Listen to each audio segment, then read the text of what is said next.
there's just so much. You're listening to a Mamma Mia podcast. Hi there, well friends. It's Claire Murphy here. We hope you're enjoying well and our exploration of all things dependency. Over our last 4 episodes, we have deep dived into the complexities of dependency, including our conversation with Dave Hughesy Hughes about quitting the grog cold turkey at age 21. In this episode, we're sharing a conversation between Holly Wainwright and author and health coach Sarah Rusbatch. Sarah discusses the concept of this thing called grey area drinking. It's that space between being a casual social drinker and having a physical dependency, something we all struggle to find the line on. She shares her own journey from a party girl identity to finding clarity on the other side of booze, and why setting strict rules around your drinking might actually be a bit of a red flag. So if you're sober curious or even wondering if you're in grey area territory, this one's for you. I went to a friend's 40th. I got really pissed and went outside for a cigarette because when I drank, I smoked.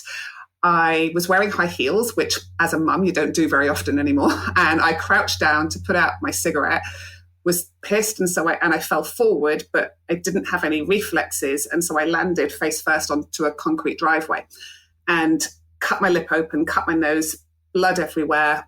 And my friend took me home and put me to bed. And I woke up the next morning to Scarlett, my daughter was 5 at the time, standing beside my bed. And she said, Mummy, what happened to your face?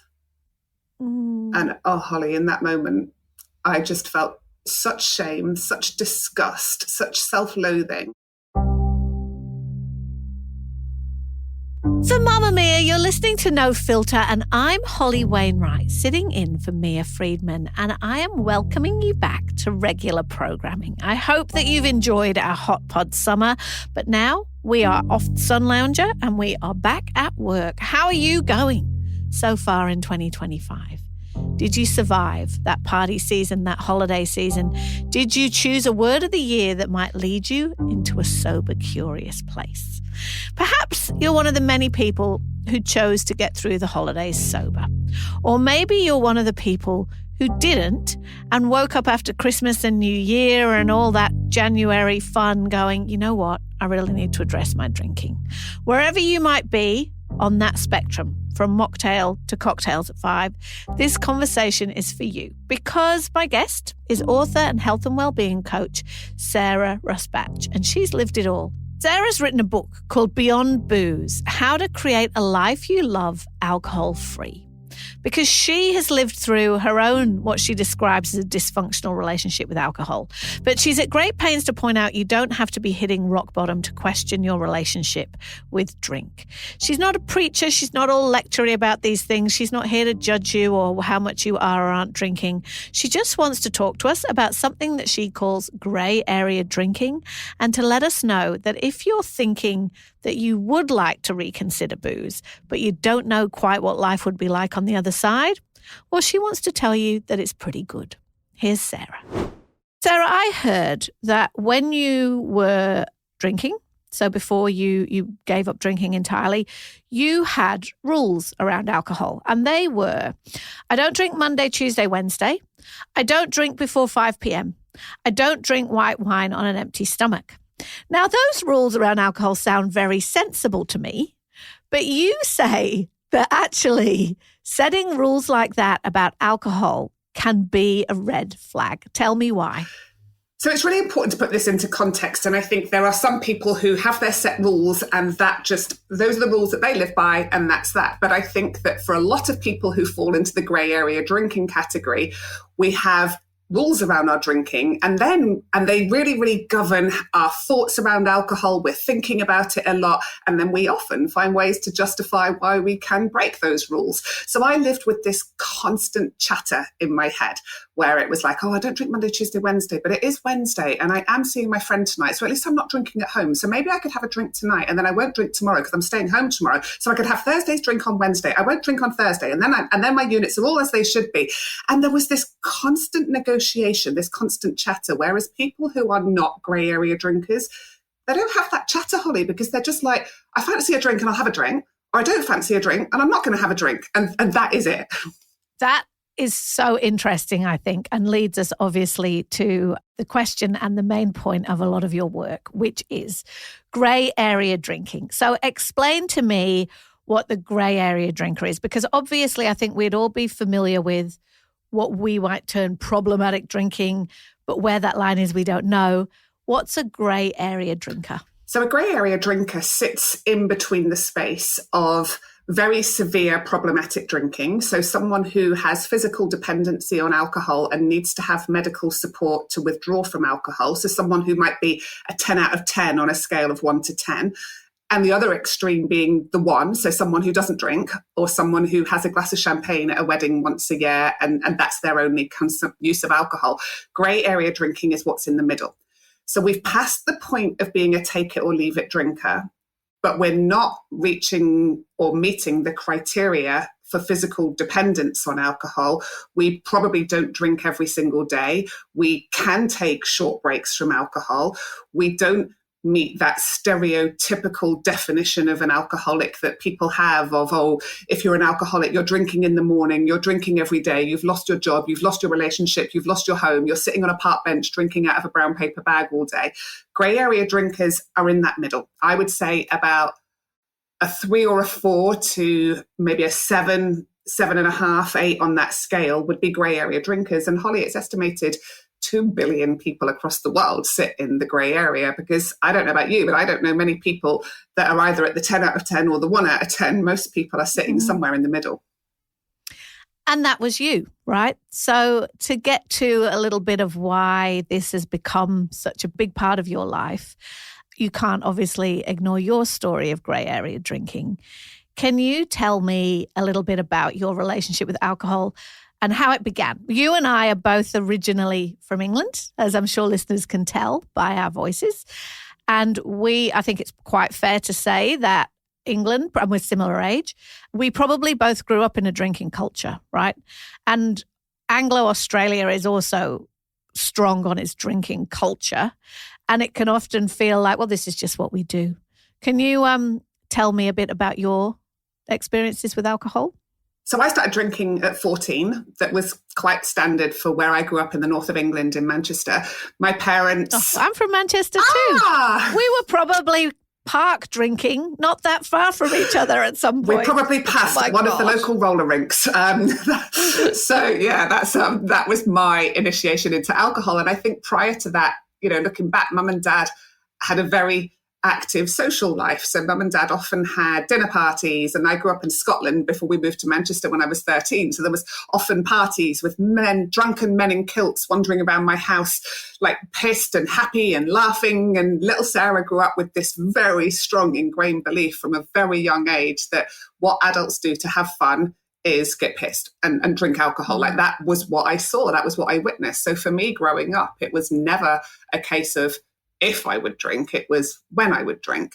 And moving from Scotland to England at 13 was a really difficult move to do. I had a very strong Scottish accent. I was a bit overweight. I had a terrible perm. We moved from a really standard high school where there was no uniform to a very posh all-girls school where the girls were playing lacrosse and hockey. And I felt like I stuck out like a sore thumb. So at 14, when we went down the park and got pissed on our Diamond White and Old English cider and Tennant Super or whatever we could concoct in our parents' drinks cabinets into soda stream bottles, it was music to my ears getting drunk with other girls, because it was the first time I felt like I fitted in. I started getting this positive feedback. You're so fun when you're drunk. You're hilarious when you're drunk.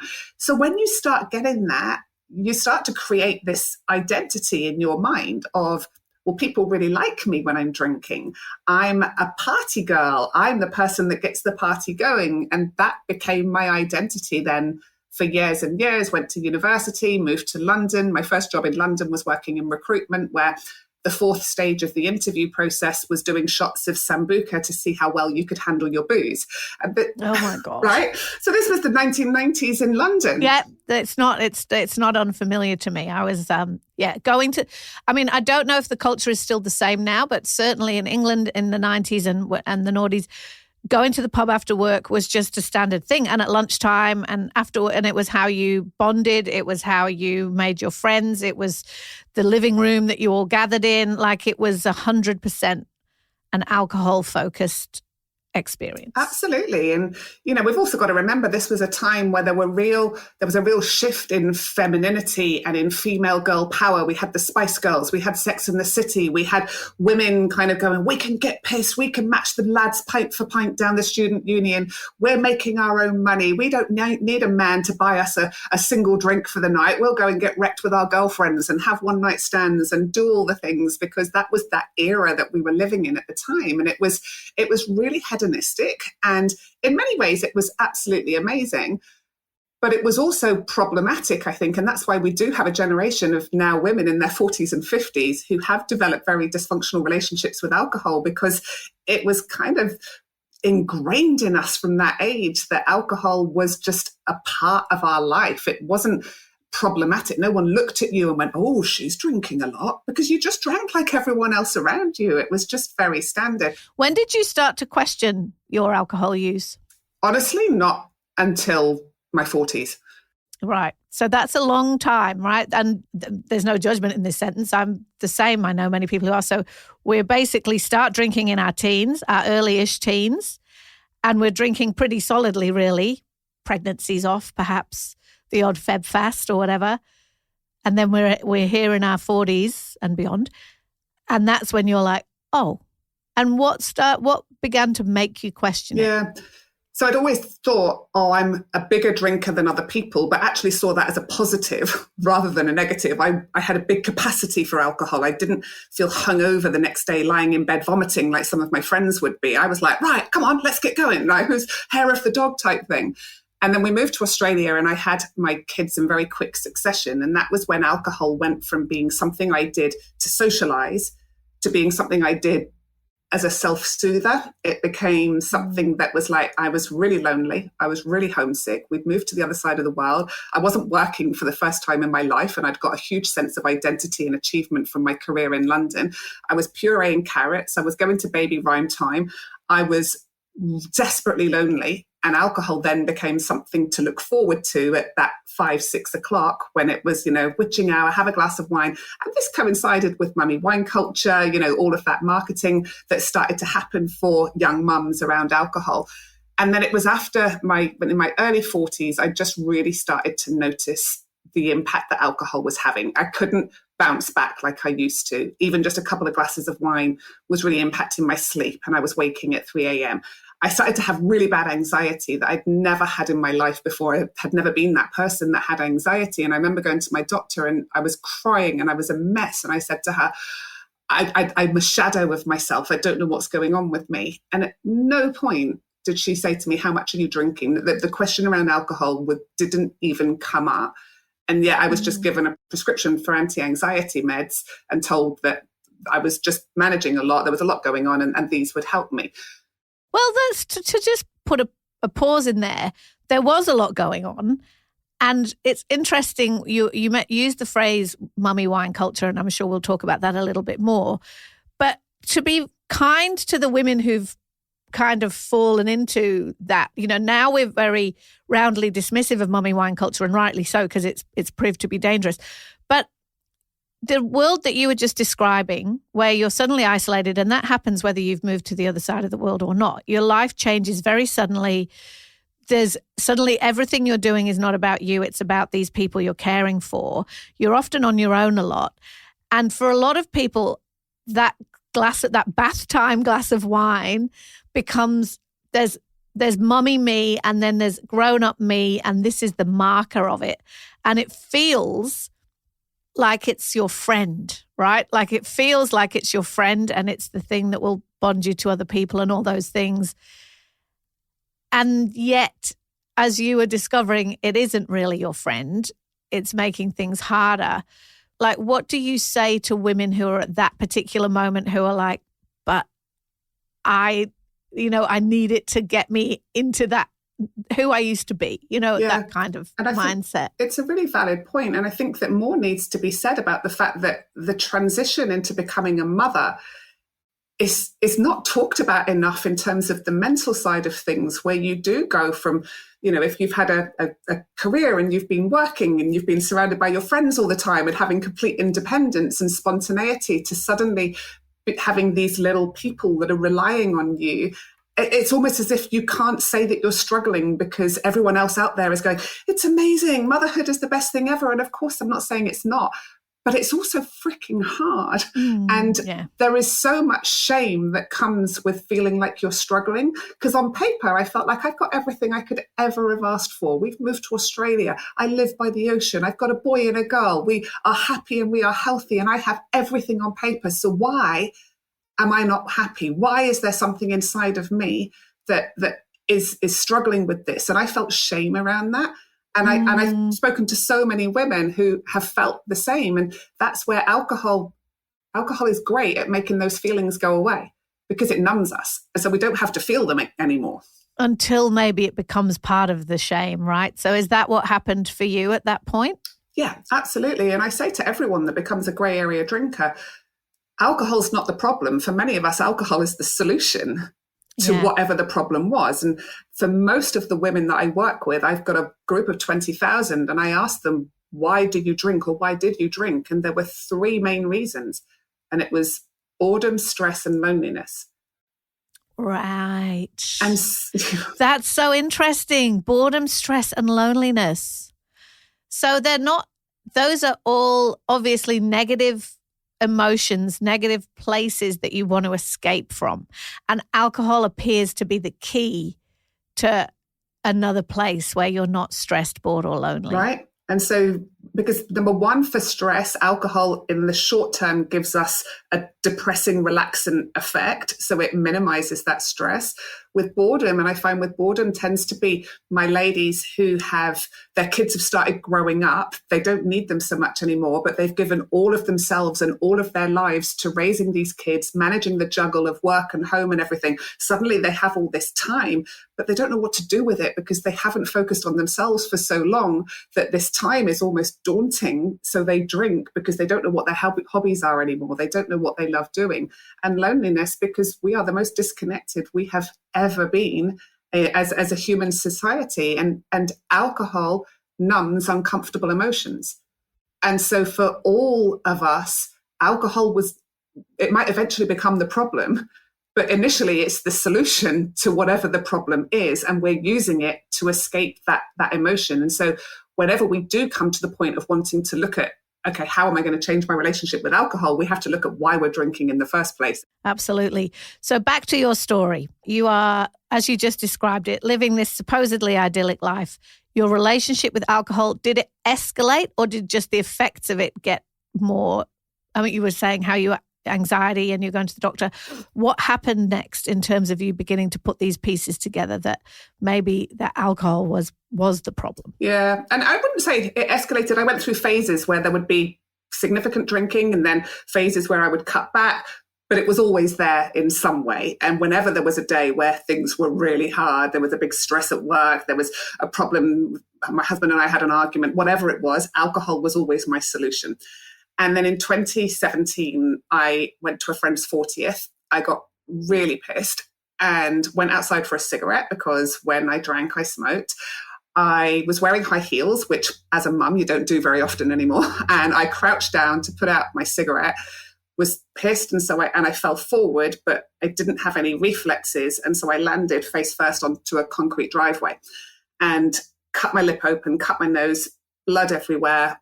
And my friend took me home and put me to bed. And I woke up the next morning to Scarlett, my daughter was 5 at the time, standing beside my bed. And she said, Mummy, what happened to your face? And oh, Holly, in that moment, I just felt such shame, such disgust, such self-loathing. I lied to everybody and told them that we'd been out on the boat and the boat had gone over a big wave and I'd fallen forward and landed on my face because I felt so ashamed that I had this drinking accident. I was 41. I was like, what is wrong with me? And I went to the chemist to get I have to go to the school concert this week. I have to go to all these things. You have to make me look normal. So she gave me all these ibuprofen and arnica and all these things. And then she slipped me a card for domestic violence.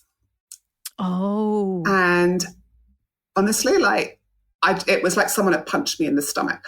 And I stood there and my eyes just filled with tears, which probably made her think even more that she had done the right thing.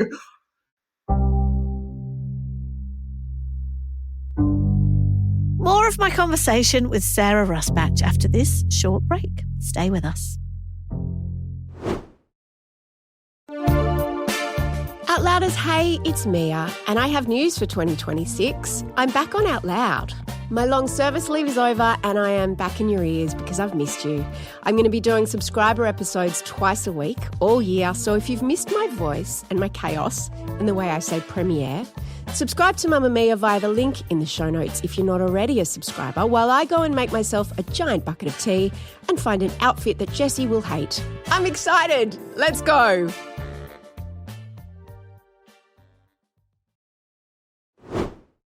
It was like she sensed there was some shame here or some distress here, that this wasn't just an incident on the boat, but she misdiagnosed its source. Yeah. So I decided there and then I'm going to do a 21-day reset, because everyone says it takes 21 days to break a habit. And in my mind, I just had a bad habit. I wasn't an alcoholic. I'd Googled that many times and I had, very happily said to myself, no, I do not fit those criteria. I'm not an alcoholic, so therefore I don't have a problem with alcohol, so it's fine. Do you agree with the statement I've heard before, which is if you're Googling, am I drinking too much or am I an alcoholic, then the answer is almost certainly yes. Do you agree with that statement or not? To the first one that you said, yes. If you're ever Googling, am I drinking too much, you're drinking too much.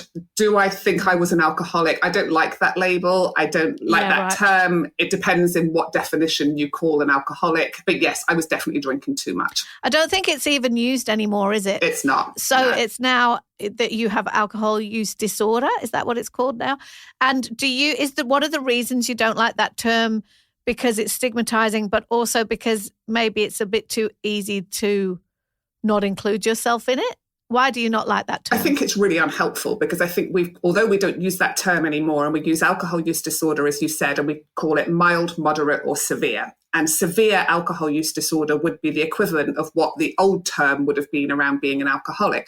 And most people's stereotypical view of an alcoholic is someone who drinks every day, someone who drinks in the morning, someone who's lost their home. And I didn't tick those boxes. And so because I didn't... They've got vodka hidden under the sink. Right? They've got, I wasn't drinking hard spirits. I wasn't Sue Ellen from Dallas sitting around in my silk negligee all day drinking hard liquor. I was a mum who drank a bit too much a few nights a week. I wasn't what I would have called an alcoholic. And so because I didn't give myself that label, and there was no other label that I'd heard of because I hadn't heard of grey area drinking, I just thought, well, I'm just a social drinker, so I'm fine. Whereas that's where I think the term grey area drinking is helpful because it gives people more ownership of where they sit on that alcohol scale. So you're going, right, 21 days. So had you tried that before, or was this the first time you decided to do a proper break other than pregnancy and stuff? So I'd done my breaks in pregnancy, and back in London, I'd done a couple of dry Januaries, but this was my first break for quite some time. So I did 21 days and I sailed through it. Like I was literally, really? I think that I was so ready for change that, and this was 2017. There wasn't the books, the podcasts, the support communities that there is now. I read Annie Grace's book, This Naked Mind, and that was it. And I got to 21 days and I couldn't believe the difference. Like my anxiety had pretty much disappeared. I was sleeping 8 hours.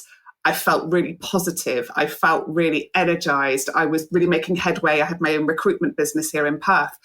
And so I got to 21 days and I was like, well, I'm going to keep going because I'm feeling freaking awesome. So I kept going and got to 100 days. And do you know, in that 3 months, I made more money in my recruitment business than I made in the entire year, the year before. That's amazing. Right? So the benefits were in all areas of your life. I want to ask you about socially, but maybe we'll get to that in a while because I always think that must be one of the biggest barriers. So anyway, you get to 100 days. And then I go, well, I can't never drink again because that would just be weird because I'm Sarah the party girl. And I hadn't done any work on myself to think about identity shifts or anything else, which is a part of changing our relationship with alcohol, but I didn't know that. So I thought, I've done 100 days. I'm clearly don't have a problem with alcohol because if I did, I wouldn't have been able to just do that. everything's fine. I've now reset. So now I'm going to be a normal moderate drinker, and I'll just be someone that goes and has a glass of wine every now and then, like other people, and everything will be good. And so that first night, I remember going out for dinner with my best friend and my husband and her husband, and I had a glass of wine, and I was sat there going, oh, look at me. I am a reformed drinker. I had a glass of wine, didn't want any more, felt okay, went home, next day, super proud of myself.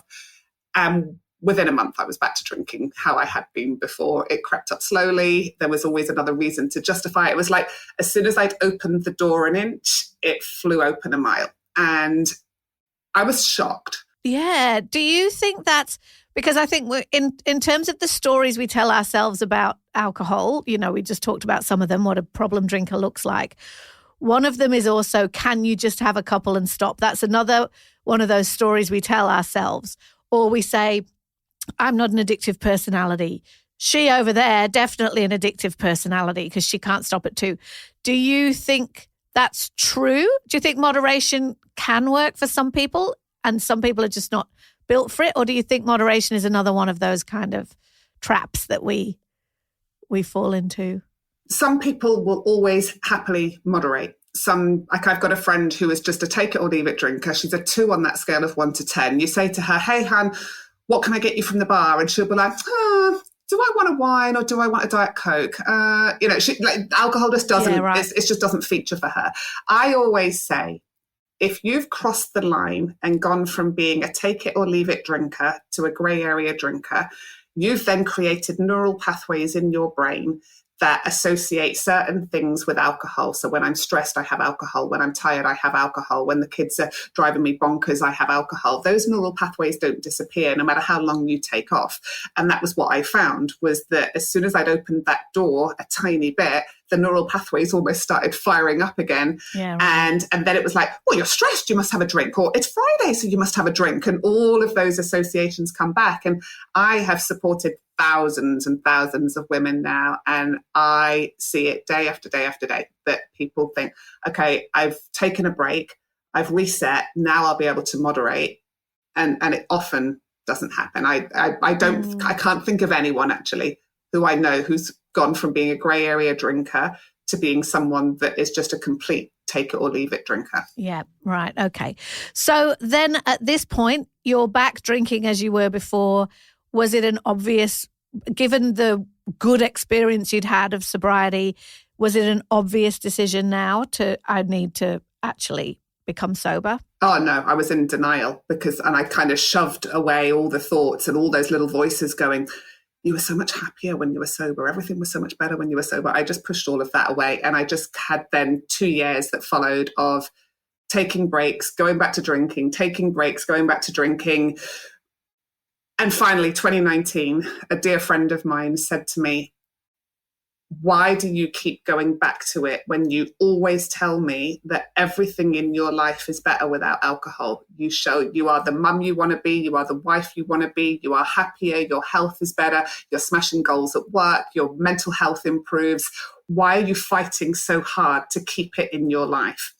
That's so interesting. Why are you fighting to keep it? What was your answer? I hung up on her. Confronting conversation. Yeah, well, who asked you, friend? Yeah, and so I didn't want to hear it. That what she said to me never went away, and that was in the March. And I then set a date for the April, and I said I'm gonna take a year off because I'd never done a year before. I'd done 2 stints of 100 days. I've done a few 30 days. But I said I'm going to do a year. But in my heart of hearts, Holly, I knew that would be it. Because she'd just put up a mirror to me and everything she said made sense. And I had proved to myself time and time again that moderation was never going to be an option for me. So there was no third option. So the 2 options were simply carry on drinking like you are, which is causing you more and more anxiety the older you get, impacting your sleep. I was at the point where even 2 glasses of wine, I was taking half a sleeping tablet to override the 3 a.m. wake up that would come from the 2 glasses of wine. So you can imagine how you feel in the morning, like half a bottle of wine, a sleeping tablet, and then you can't show up as your best self and be the mum, the worker, the friend, the wife you want to be when you're just feeling, ugh. Like I never felt hungover, but I just felt 4 or 5 out of 10 most days. Yeah. I want to go back to your friend who held up the mirror, because one of the things I really would love us to dive into is kind of the social aspect of being the person who stops. Because I've heard you say that grey area drinkers hang out with grey area drinkers because we don't want that mirror held up to us necessarily. And if everybody's doing the same thing, then you don't have a problem. These are friends, that you, I'm sure, from all different kinds of walks of life. Was it hard socially to be the person who, when you were at one of your Sunday lunches or you're at one of the many social occasions that come with having families and friends and stuff, was it hard to be the one who said, oh no, I'll have a soda water? Yeah, really hard, because I didn't expect everyone to not drink around me. Like, I can't go, oh, I'm not drinking, so therefore no one else is allowed to. So you kind of put on this show that it's not hard and yeah, it's fine. And you feel this pressure to still pretend that everything's still the same. But inside, you're feeling really clunky. You're feeling really awkward. You feel a little bit paranoid. You're worried what people are thinking about you not drinking. Am I being funny enough? Am I talking enough? Oh no, I'm being really quiet. Like, that doesn't happen now, by the way, but that is what it's like at the start. In the early days. Yeah. And what do you tell your women that you work with and support will help them get through that tricky bit? Because I know it seems sad to say out loud, but I just think that given what we've talked about the culture that we've been swimming in for 30 years often by this point, the idea of going to a Saturday lunch with the girls and not drinking, or Sunday afternoon barbecues with the kids and not drinking, actually can seem impossible almost, because that's just not what we do. Yeah.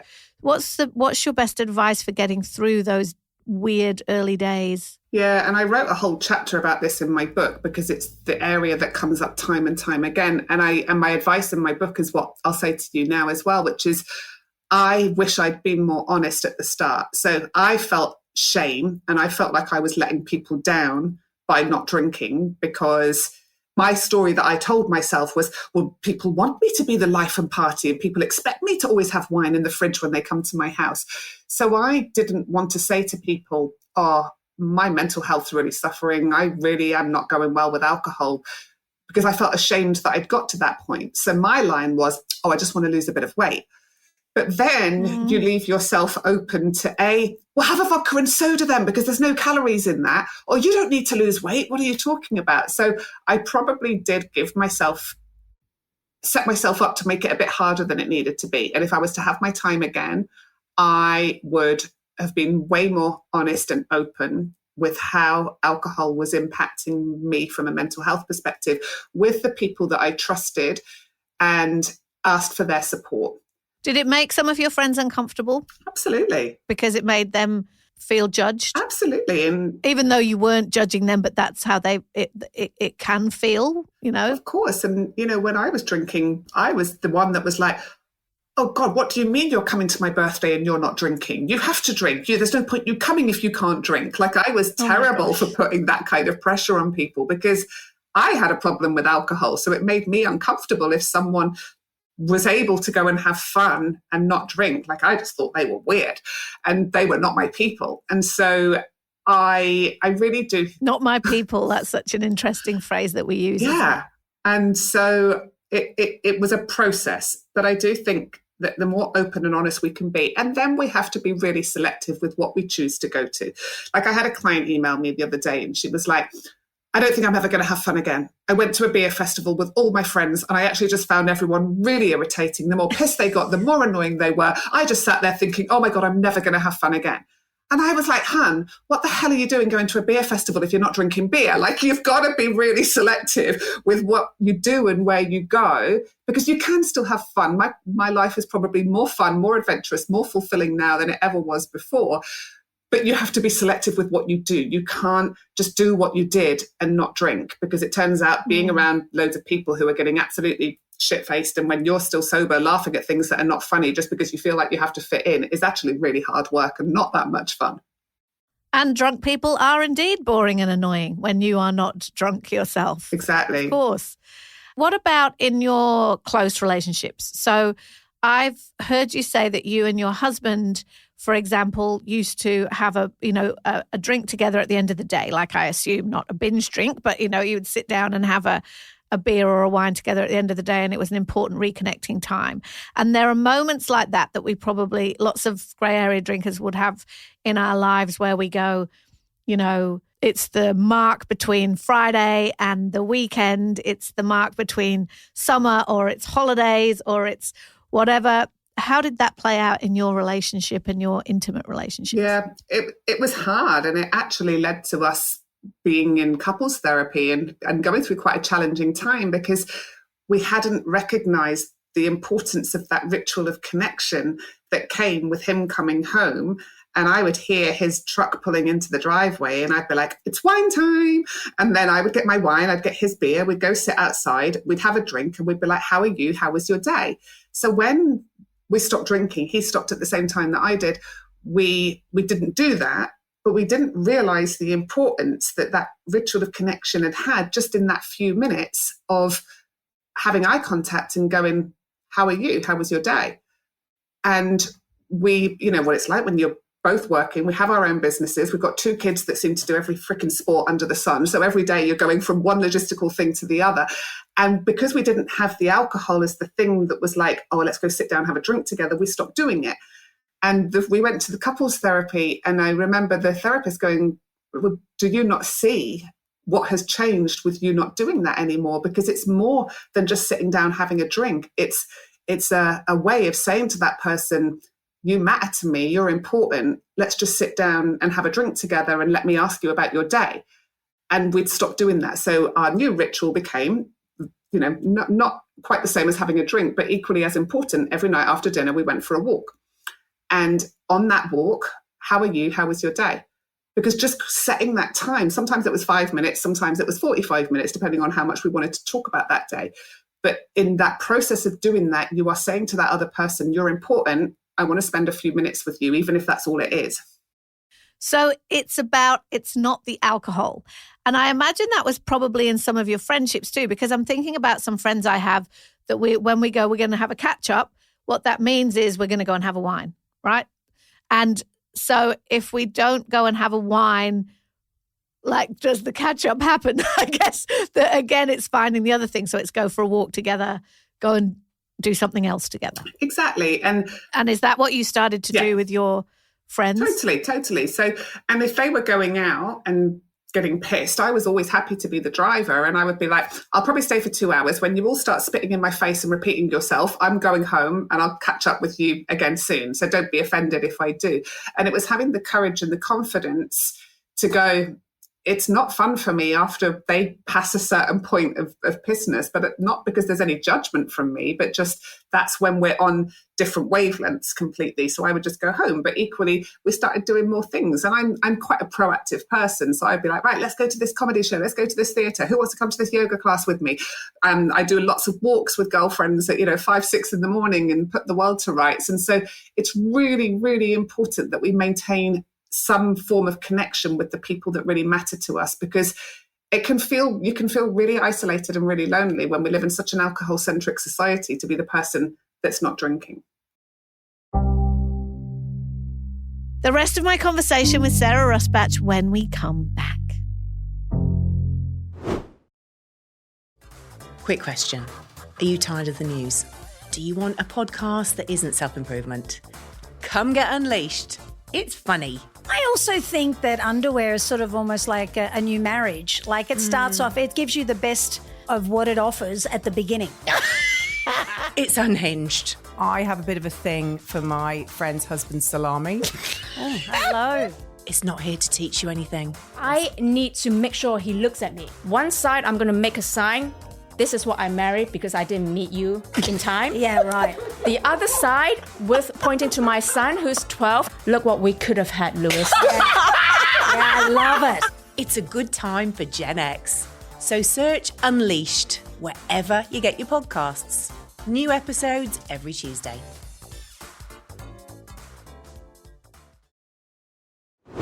You said that your husband stopped at the same time as you. Was that a deliberate thing? Did he have a similar relationship? Like, was alcohol part of your relationship apart from the wine at night? Do you think you kind of had to stop together? Do you think it would have worked otherwise? Yeah, it's the question I get asked the most, email is how do I navigate if my partner's still drinking? I mean, we met when we were 24 and my chat up line was, do you want to come and play my drinking game? Like our life was started on. So the answer was yes, alcohol was part of your relationship. Right. And so we'd grown up together, and his relationship with alcohol in some ways was different, in some ways was the same. He had never taken breaks during those 2 years when I'd done my 100 days and stopped. He carried on drinking, but he was observing. And that's what I always say to my ladies is, you don't have to say anything, but if anything, if you're going to say anything, you can't tell someone what to do. You can't tell them that they have to stop drinking. Like, it's their choice to make. But if you talk a lot about the positives you're getting from not drinking, it does impact them more than you'll realize. So I'd be like, oh my God, I can't believe the change in my energy. I can't believe how productive I am. I can't believe how much clearer my head is. I can't believe how much happier I feel. And when you're saying all of that, they can't help but notice. And he then just got to that point, although he hadn't taken all of these different breaks, where he was like, yeah, I'm going to join you. And it stuck for him too? He's dabbled a little bit since, but is realizing again that moderation is not. He hadn't gone through what I'd gone through in those 2 years. And so he had got to that point of wanting to test it, and then just was like, it's not worth it. Like, I'm 48 now. I can't drink like I used to. The impact and the hangovers and everything else. And that's what I say to everyone is, you don't have to call yourself an alcoholic to decide to stop drinking. But we can remember that in our 40s and 50s, we're never going to be able to metabolize alcohol like we can in our 20s. And it's going to have way more of a trade-off. And then that's where we get to that point of going, is it worth it? Or have I passed that tipping point where it takes more than it's giving and it's simply not worth it? Yeah. We're talking in the middle of summer. It's been Christmas, it's holidays. It's a highly social time. It's often a time that women are questioning, people are questioning their alcohol use, even if they love it, even if they don't, but you get to a point where you're like, is it serving? Isn't it serving? What do you think are the questions to ask yourself about whether or not you are a grey area drinker? Yeah, so there's a few signs. So number one, as we started this whole conversation, do I have rules around my drinking? And do I have a lot of internal chatter about my drinking? Am I constantly negotiating, breaking my rules and finding ways to justify doing that? Is a sure sign that we're in that grey area. It's almost like alcohol is a character in your story. You know what I mean? Whereas if you didn't have any issues with it, it wouldn't be a character. It doesn't take up headspace. It would be a cameo. It just turns up every now and again. And exactly. Do you find that alcohol is your go-to every time you're experiencing an uncomfortable emotion? So is that the only thing in your toolkit, which is what I find with most of the women I work with, is they don't have anything else. They've been using alcohol for a really, really, really long time for any kind of adversity. And that's when it can become problematic as well. Do we often drink more than we intend to? Is it always, I'm just going to have one, and then it usually ends up being more? Have we started to notice the negative impact of alcohol on us? So have we started to notice that it's causing us to wake up at 2 or 3 in the morning? Have we noticed the next day we might not feel hungover, but we might have a bit more anxiety? We might be feeling tired. We might be feeling that 5 out of 10. Here's another really great question. If I said to you, to any of your listeners and all of you ladies listening now and men, right, today we're going to do 90 days off booze. So from today, going forward, 90 days off booze. Let's see how we go. If you're a grey area drinker, I can pretty much guarantee that there will be something that's coming up in your head as resistance, because people who are not grey area drinkers would just be like, yeah, sure, I'll do 90 days off. I don't mind. But if we've got a relationship with alcohol in some way, if we're like, well, I can't go to that wedding, I can't go to that party, I can't go on that holiday, I can't do any of those things without alcohol, then we've definitely formed some kind of either emotional dependence, social dependence, whatever it might be. Can I ask you, because there will be lots of people listening to this who, when you ask that question, have that reaction, as you say. One of the reasons why you're passionate about grey area drinking, as you've said several times, is that, we've told ourselves this story that the people who have a problem look like this and the rest of us are over here and we just like having a good time, whatever it might be. You've talked about the mental health benefits of giving up alcohol, certainly for you, and the physical benefits of feeling great. Tell me about some of the risks of alcohol that we understand more now than we perhaps used to. Yeah. I think the most alarming thing that I learned when I started researching my book and getting very involved in this world is that women cannot metabolize alcohol in the same way as men. Women are very, very vulnerable to the health risks of alcohol because we produce less of an enzyme called alcohol dehydrogenase, ALDH. And this is the enzyme whose job is to break down and remove alcohol from the body as quickly as possible. So women have less of this, which means whenever we drink, more alcohol enters our bloodstream because our body can't metabolize it as effectively. This means that women are more susceptible to liver disease, heart disease, stroke, cancer, brain health issues. I interviewed Anne Dowsett-Johnson, who's an incredible health journalist from Canada, who's written a book on women and alcohol. She said alcohol-related stroke happens in both men and women, but happens 7 times faster in women because we cannot metabolize alcohol as effectively. So that's one situation we've got. And then the next is, as women age, our levels of ALDH drop even more. Plus our liver volume begins to shrink. Plus we've got perimenopause issues going on. So women and men metabolize alcohol differently anyway. And then you've got a woman in her 40s and 50s who's struggling even more to metabolize alcohol. So this is why you start to see for women in this age group where they're starting to get more affected by anxiety the next day. They're starting to get more affected by sleep. Women's risk of breast cancer related to alcohol. 1 in 5 breast cancer deaths in Australia is caused by alcohol. And people think that this is if you're drinking like Sue Ellen and Dallas and hard liquor every day. But Huberman did a podcast that states very clearly 3 units of alcohol or more per week increases your chance of developing cancer by 15%.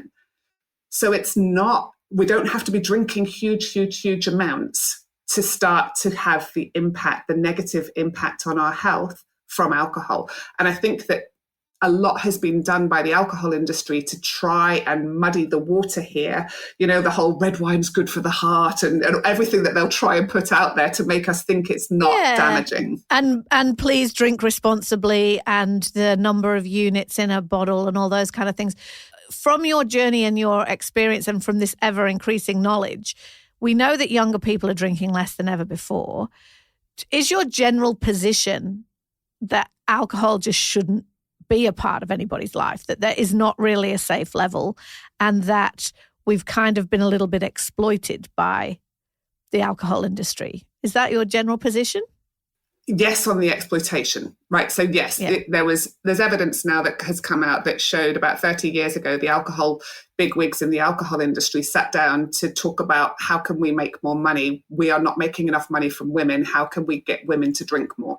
And this was where we saw the introduction of Alco-Pops and we saw the introduction of feminine-specific marketing campaigns to get women to consume more alcohol. And it's worked. Something we would all be familiar with, right? Totally. We would all be familiar with girls' lunches, bottomless brunches, rosé all day, it's margarita time, all that stuff. It's very much aimed at women. Yeah, and my position is not you must never drink. Everyone has free will. I am not advocating for prohibition and saying we should, make alcohol illegal at all.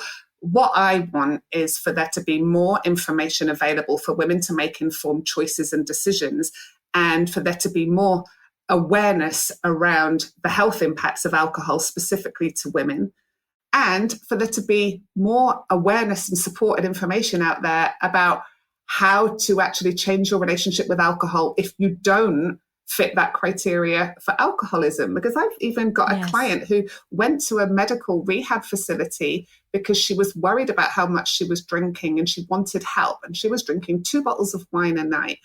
And she was turned away and told, you're not drinking enough to be admitted here. You just need to cut down. Now, alcohol is the 5th most addictive substance in the world. It is highly addictive. If we've passed the point of being a take it or leave it drinker, it's simply not as easy as going, you've just got to cut down. Like, we need to have more support. And there's only one of me, and I'm trying to do an awful lot, which I do to support midlife women. But there's so much more that could be done around this area. What do you tell your kids about drinking? Yeah, it's an interesting one because my son's nearly 15. And so, he's the age I was when I started drinking. Yeah, it's in their, it begins to be in their world. Totally. And I've said to him, it doesn't bother me if you drink alcohol because it doesn't, but he will be educated and told about the risks of alcohol in a way that I never was. Yeah, absolutely. If there are people listening to this who are like, yes, that is me, but they're like, I literally cannot imagine my life without the 5 o'clock glass of wine, the whatever it is. A little bit about the sort of support that's out there from you and other organisations like you. You mentioned before that we are now living in a world that's much more open to being sober curious, as people say, and, you know, there's more support out there. What do you say to the woman who's like, well, yeah, I know it's a problem. I know I'm not living my best life, but I just can't imagine a world without alcohol. Yeah. And I couldn't. And I think don't go that far. Don't think too far ahead. Just baby steps and just go, right, I'm just going to take a 30-day break. And I run women's 30-day programs throughout the year where we come into a group together. We've got women from all over the world who are doing 30 days off together, because that's what just starts us on that path of going, and then we can ask ourselves the questions. Okay, well, is my sleep better? Has my anxiety disappeared?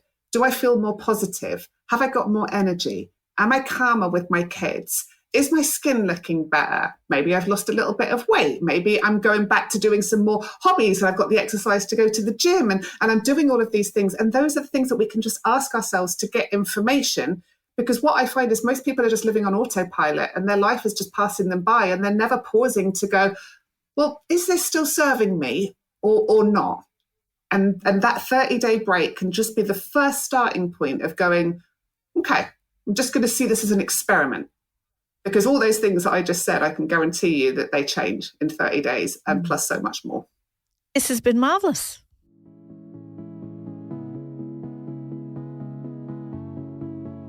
I hope you really enjoyed that conversation. I did. Look, as I said to Sarah, I'm not a sober person. I do drink. I did drink over Christmas. But I find it really interesting that it's becoming so much more mainstream and acceptable to question your relationship with booze, and that sobriety is coming out of being something that almost weirdly in Australian culture we think is strange, and that there's far less stigma attached now to choosing to be alcohol-free. Both Australia and the UK are big drinking cultures. And when you really start to notice that, you notice it everywhere. And if you're the first in your family or your friend group or your circle of friends to make that change, it can be daunting, isolating, and Sarah's conversation, I hope, will help you with that. As I say, I'm certainly not a sober person, but I know that I am much more interested in moderation now than I was in my 20s, and I find these kind of conversations like the one I've just had with Sarah so interesting. I hope it's been helpful for you too. And if you want to learn more about what Sarah does, there are links in our show notes here to tell you more about her programs and also more about her book. So go and check that out. The host and creator of No Filter is Mia Friedman. Our executive producer is Naima Brown. Our audio design and sound production is by Jacob Round. And I've been your guest host, Holly Wainwright. Cheers to you, friends, whether it's champers or Sprite in your glass.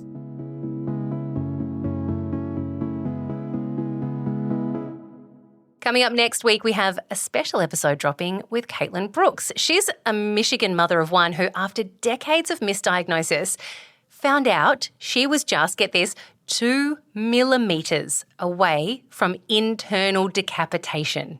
Yes, you heard that right, decapitation. We're going to talk to her about her symptoms, her suffering, and the road to recovery. You really do not want to miss this story. It's one of those medical mysteries, and she comes out on the other side of it with such strength.